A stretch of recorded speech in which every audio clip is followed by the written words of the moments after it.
Hello everyone, welcome back. So today in this tutorial of Python programming, we are going to see one of the important function, that is a lambda function in Python. So what does this lambda function in Python means, right? Let's just see a quick theory here to understand it in a better manner. So lambda function is an anonymous function, one line function that you can define without using diff. Okay, so basically it's a very simple function. Okay, I would say one liner function as written in the theory as well. Okay, so you can just define it without using out the def keyword. Okay, without defining it out a proper function.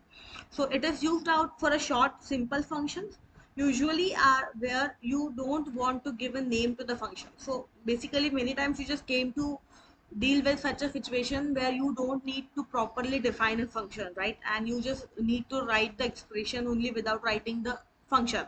So this is what the syntax of lambda function. You're going to use of the lambda keyword, going to give the arguments, okay, and just going to give the simply expressions. Let's just move towards the Visual Studio Code and let's just try to get the practical answer.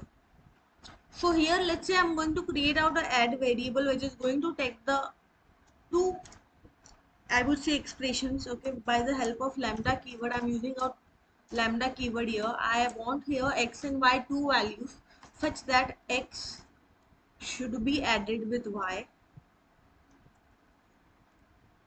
and simply we are going to give the print statement. We are going to pass the values here within add variable directly. Let's say I want the addition of two numbers, that is 10, 20. So this 10 would be moved out in the x and y would be moved out within y, and x plus y logic would be applied as we just apply the logics in function, right? So this is the inliner function. We have just created out a inline simple function.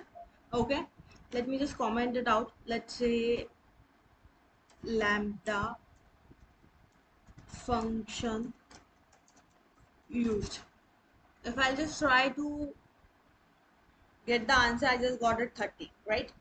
Of course, if you guys want, you can just perform out the subtraction as well. Sorry. Okay, we just got minus 10. In case if you want, you can just perform the multiplication as well. We just got 200. So this is how you can just use out the lambda function, and you can just work out over the logics and tasks whatever you want. So I hope this is going to be a useful information for you guys. Thank you.